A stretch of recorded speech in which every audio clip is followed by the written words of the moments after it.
Well, good morning. It's Don over here again with another main story for you. I missed yesterday because I didn't have anything to say. That's another thing about Maine. If they haven't got anything to say, they don't.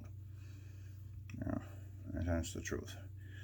But this one's about Virgil Bliss's grandmother and grandfather, Henrietta and Ebenezer. Now, there's a pair of old names for you. People don't name their children that anymore, unless it's a middle name.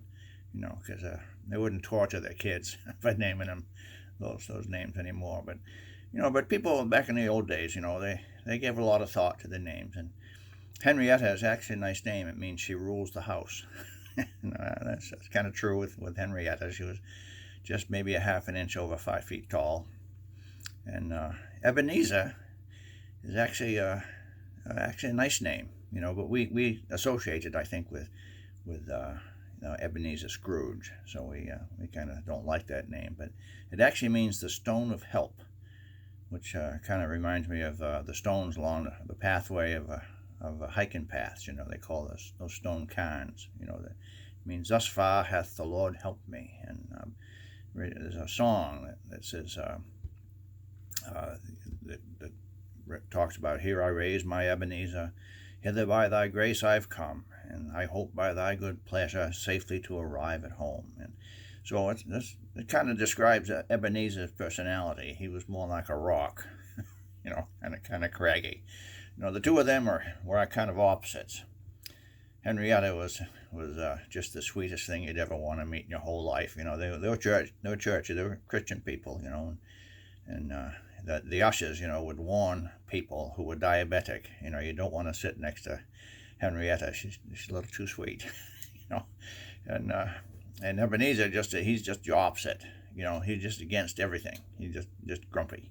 He wasn't bad guy. He was just honest. The day is long, and he's generous. He'd give you the shirt off his back if he needed one.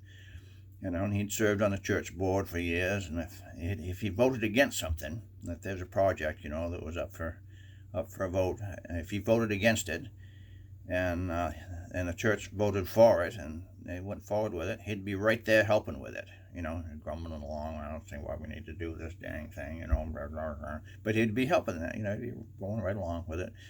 And if Henrietta says, oh, what a glorious morning it is, look at the sunshine, isn't that a beautiful day?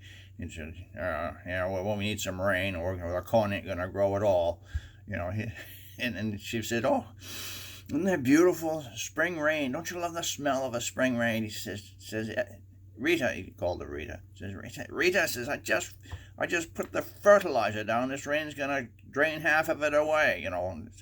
Just whatever it was, she was the opposite. But they got along really good. They loved each other.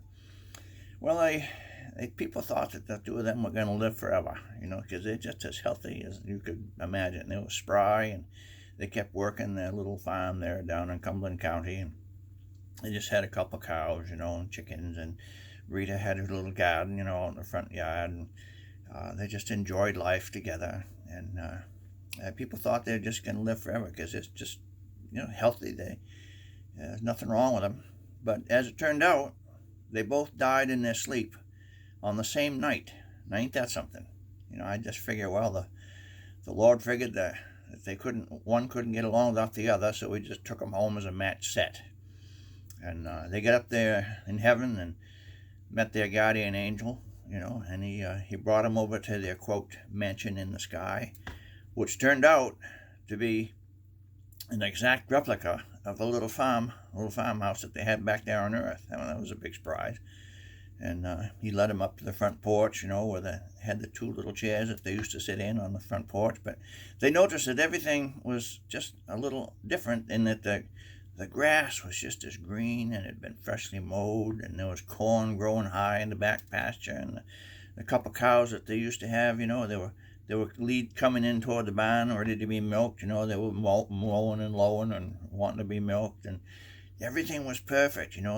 The house had been freshly painted, and there were no more splinters on the porch railing, no more shingles missing off the roof, and no more clapboards that needed to be nailed shut. And everything was perfect. And Ebby looked down, and his forearms were just bulging with muscles and sinews like he was a 20-year-old, and he felt more alive than he'd ever felt in his life. And he turned to the guardian angel and he says, "Is this what heaven's all about? I had no idea it was going to be something like this." And the angel just winked at him and says, "No, this is what we call the starting zone. This just gets you used to things." And so he left him, sitting on the front porch. And of course, Rita, Henrietta, she turned to Eppie and says, "Oh, Eppie, isn't this glorious? Isn't this wonderful? I can't imagine anything more wonderful than this." And he was just sitting there looking like his old self, his old grumpy self, And she says, "What's the matter, Eppie? Can't you be happy about anything?" He says, "Well, I was just thinking. If you hadn't been pumping all them vitamins and bran muffins at us, for all half of our lives, we could have been here 20 years ago."